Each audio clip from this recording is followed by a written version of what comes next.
Hello, YouTubers, friends, compatriots, bootlicker, shills, debts, hearse, peasants, vassals, minions, meat sacks. I'm usually welcome.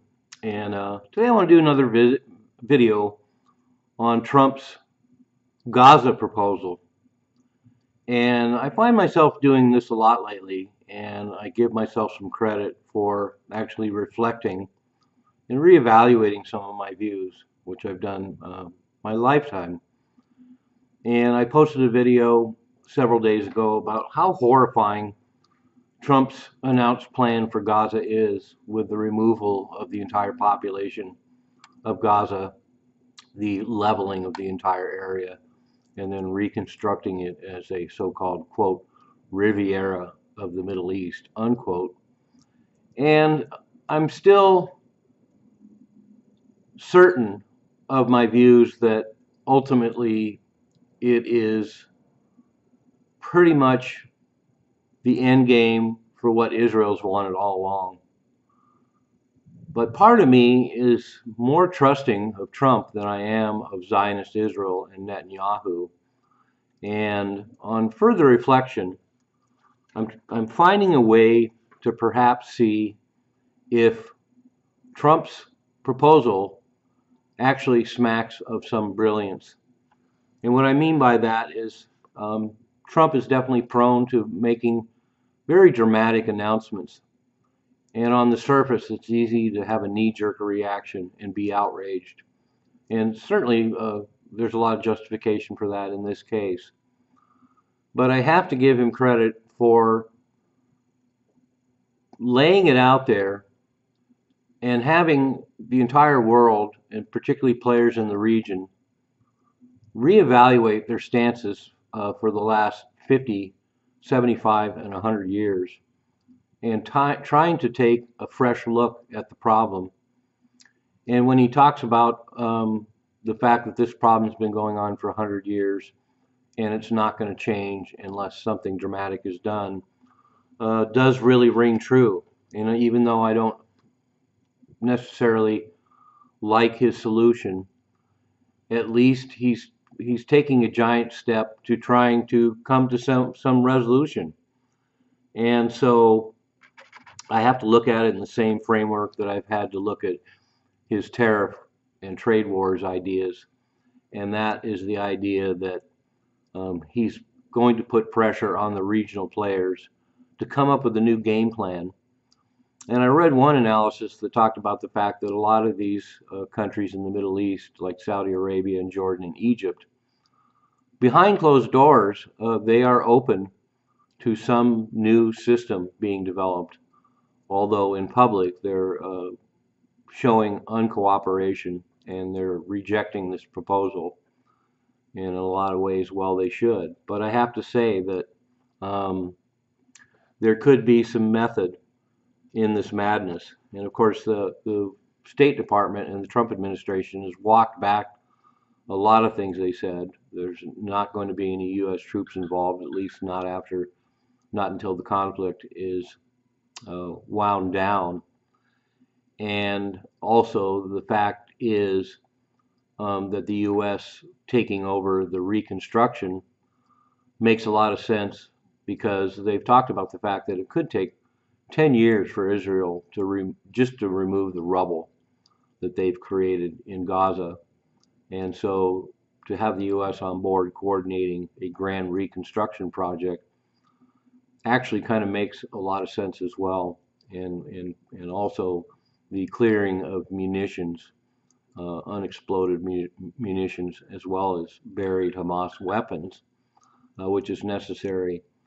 And then I also have to agree with the fact that he's seen the destruction in Israel, and no one could possibly condone what Israel's done in Gaza, leveling basically the entire area of its structures, its hospitals, its schools, its livable buildings, its water supply, its agriculture. It is a completely destroyed wasteland, and he is correct in saying that there really is nothing for Palestinians to come back to. It's just a sad, pragmatic reality, and that perhaps they do need to go somewhere. And this whole idea of reconstructing Gaza and having Palestinians return to something that is livable and something that has a future has a nice ring to it and is a possibility. Although I still don't see it that way. Israel's still the winner here. They're getting what they want. The Palestinians gone. The reconstruction of Gaza into a Israeli paradise. And so I can't discount that reality. But this dramatic turn and suggestion by Trump has some kernels of pragmatic reality and truth to them, and a possibility to solve a problem that hasn't been solved in 100 years. I can see that. It doesn't negate the fact that I see all the horror in Gaza and the horror of what Israel has done to Gaza for 100 plus years. But the page has to be turned somehow. And so I'm trying to open my mind and see the possibility that something big has to happen there. And Trump talks big and he thinks big. And just through discussion of this proposal, something real might come out of it.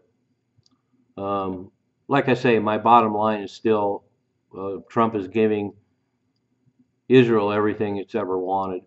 And I still believe that this would be the catalyst for the ultimate annexation of the West Bank, Jerusalem being made the capital of Israel, and also Israel further confirming and annexing the land that they have taken from Syria and land they continue to take.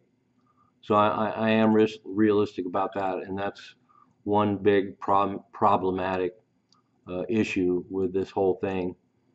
But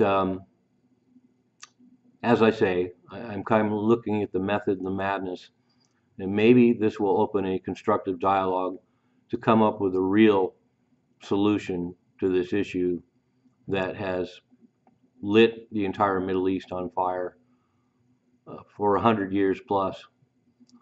So, interesting reflection on my part. I don't know what the end game is ultimately going to be. It still seems pretty horrifying to move the entire population of Palestinians out of Gaza. But if the end game comes up with anything reasonable, I'm all for it. And at least something is going to happen that may or may not be progress. So anyway, food for thought. As usual, I have to factor in a couple things that I've gotten really used to. First, the fact that Trump is very forthcoming, speaks in simple terms, and can be very dramatic. And then accepting the fact that the reality moving forward is perhaps something different than the initial shock of hearing what Trump suggests. And then lastly, the fact that big changes have been resisted by the world population, the American population, for as long as I can remember. Everybody wants transformational change, but they're too chicken shit to actually vote somebody in and then embrace big changes. It's distasteful as a person, and it's certainly distasteful on a national and global level. And so new is hard, change is hard. So anyway, that's my reflection today, and I just have to keep my mind open as we move forward. I'm a useful idiot. Don't you be one too.